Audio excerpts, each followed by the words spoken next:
It's halftime here at Columbus, Ohio. The score is Michigan 9, Ohio State 3. This is still a very frigid Bob Buford. The temperature is still about 10 degrees above zero, and there's still a 30-mile-an-hour driving snowstorm coming in from the open end of this Ohio State Horseshoe Stadium.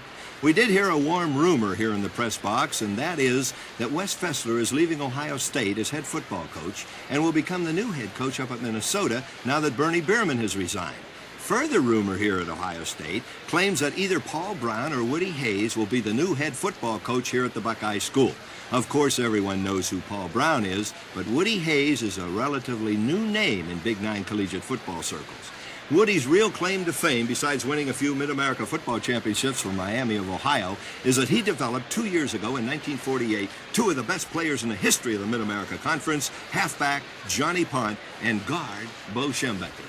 Our guess is Woody Hayes will get the job here at Ohio State because they won't be able to lure Paul Brown away from professional football. So much for speculation. Let's get back to the cold facts. Michigan 9, Ohio State 3, and it's halftime here in the Columbus Ice Bowl. We just got word from the Michigan locker room that Chuck Ortman is wearing a brand new pair of $30 deerskin gloves belonging to assistant coach Dick Kempthorne, who found that in picking up the ball just prior to kickoff this afternoon, that the gloves adhered to the leather ball much better than bare hands. So Chuck Ortman's been wearing gloves during the entire first half here and will probably do so for the remainder of the ball game. Here's a halftime score from Evanston, just handed to me. Northwestern 7, Illinois 7. Now, if those Wildcats can upset the Illini, and if Michigan can maintain their 9-3 lead and upset Ohio State here this afternoon, it will have to be roses that bloomed in the snow. The second half was a duplicate of the first two quarters. The weather got worse. Chuck Ortman, punting for Michigan, got better.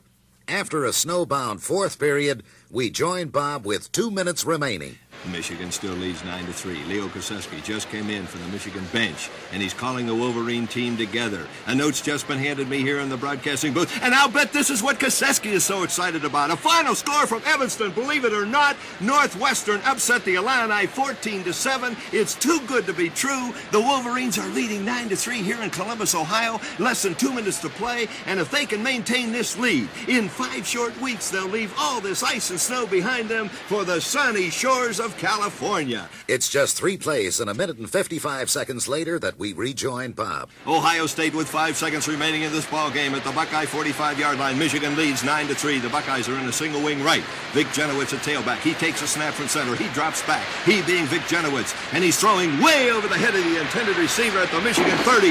And that's 30 for now because there's the gun. The ball game's over. The Cinderella team of 1950. Michigan never made a first down all afternoon. And Michigan never completed a pass all afternoon, but they won this ball game. And right now, with their head coach Benny Ustaban up on their shoulders, are headed toward that warm Michigan locker room. And speaking of Benny Ustaban a moment, he's just completed his 3rd year as head coach of Michigan, and he's won 3 Big Nine football championships in a row, including a national championship as well as being voted coach of the year, both in 1948. It may be freezing here in Columbus, Ohio today, but Benny has had a hot hand all afternoon, as the whole game might well be summed up by saying, Coach Fielding Yost up in football's Valhalla must be smiling down right now on his #1 pupil, Benny Ustaban, as Michigan utilized a punt and a prayer, 24 of each, to win this strange football game here this afternoon. The final score again, Michigan 9, Ohio State 3. The miracle of the Ice Bowl puts Michigan in the Rose Bowl.